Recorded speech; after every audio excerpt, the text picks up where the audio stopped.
Intel MMX technology. It'll make your multimedia dance.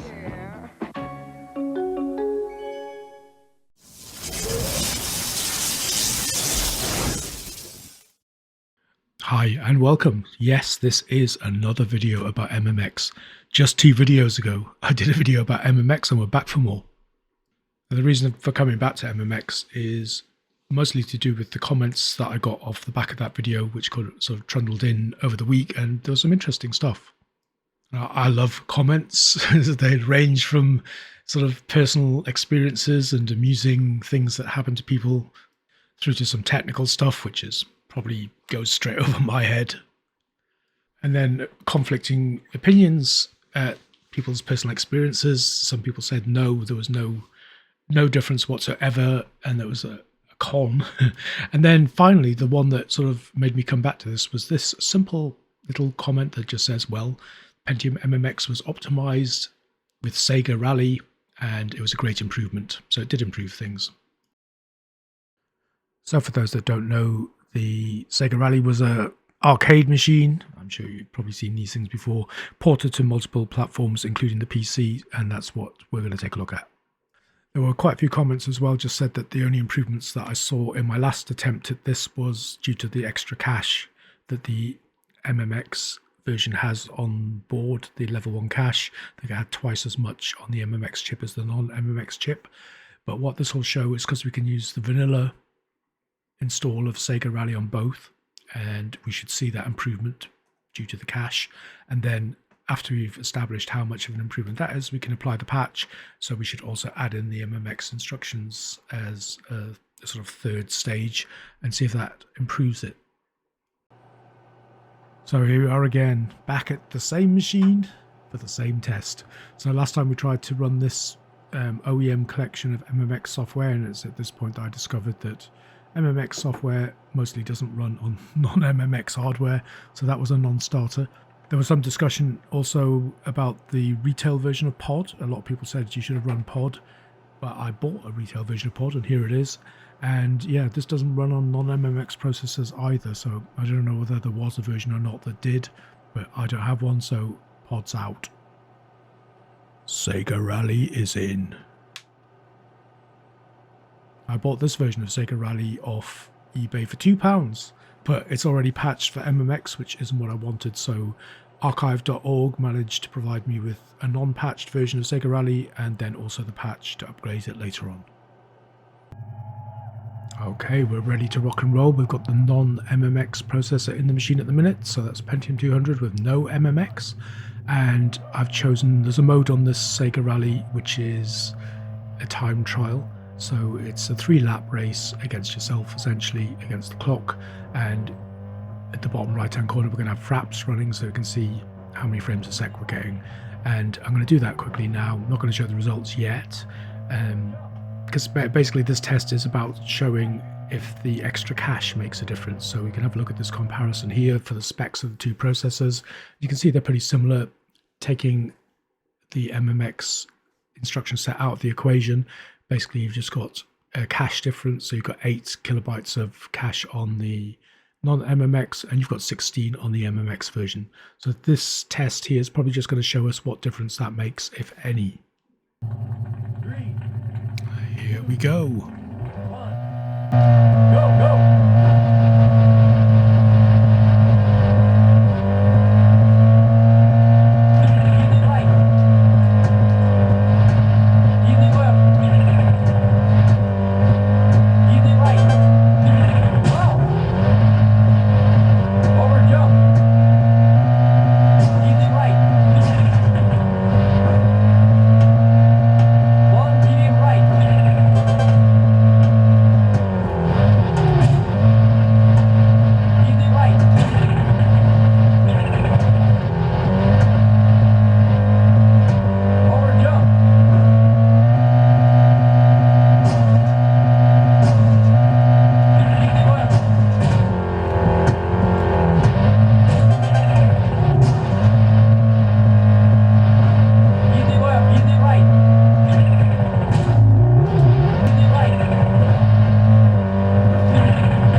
that was a bit disappointing. It showed us absolutely nothing. Same frame rates for both of them despite the cache difference.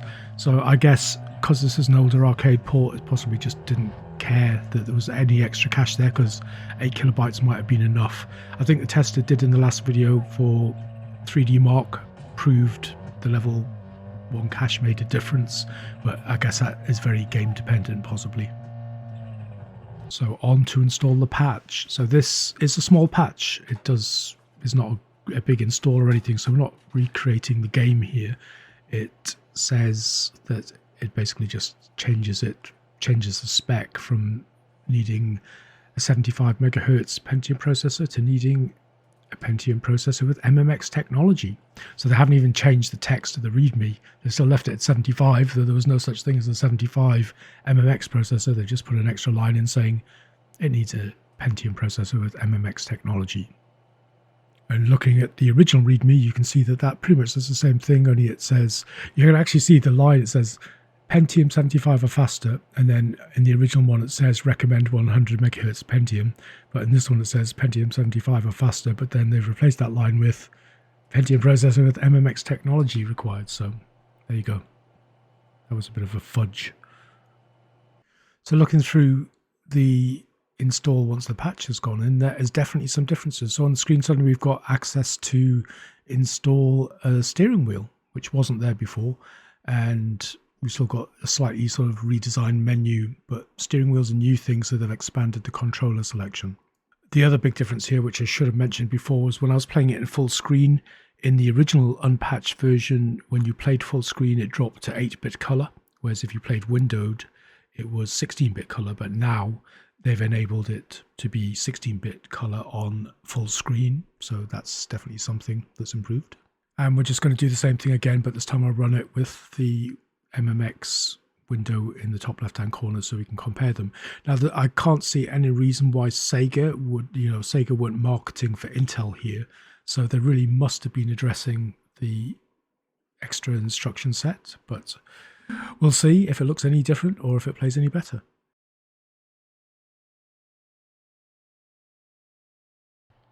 So time for the last test. So we're going to see if this patch makes any difference whatsoever. We've seen it made some difference to the menus. We've seen it's added some control mechanisms. But will it make any difference to the game? Let's find out.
And no, there are some definite differences here, but not where I was expecting to see them. So that I think you don't really get it in this video when I'm rewatching it here, but the color difference, the 16-bit versus 8-bit color in full screen definitely makes a difference. Now, whether or not that's because of the MMX instruction set, I do not know and cannot say. But it makes you wonder if they could have done it in the first place without MMX. Why didn't they? Or maybe they're just short of time, or didn't want to spend the money, or didn't realize it was going to become so popular. The problem with this is it's an unquantifiable thing. So if MMX was used in any way to enable that 16-bit color, then yeah, it's made a difference. The other big difference in the game here is there's another car. So the drawing, it's given extra capacity to be able to draw another car by the looks of it. Or could they have done that in the first place? Or were they just too lazy? Who knows? I think it really is an unquantifiable thing. Now I'm going to make an assumption here, but the good viewer who made that comment, could it have been the Direct 3D patch that made it look so much better rather than the MMX patch, which was a different thing altogether as far as I'm aware? But now that I know that that DirectX 3D patch exists in some form, I didn't want to bring it into this because it's a third-party patch. It's just like a sort of enthusiast patch rather than an official Sega one, and I didn't really want to go there, but now I'm feeling like I probably should have.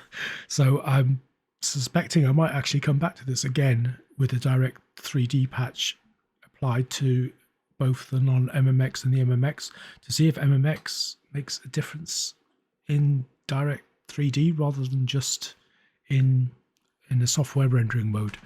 Who knows? But I've got a funny feeling I'll come back to this at some point in the future and have a look at the Direct 3D patch and then do this whole process again with that and see if it makes any difference.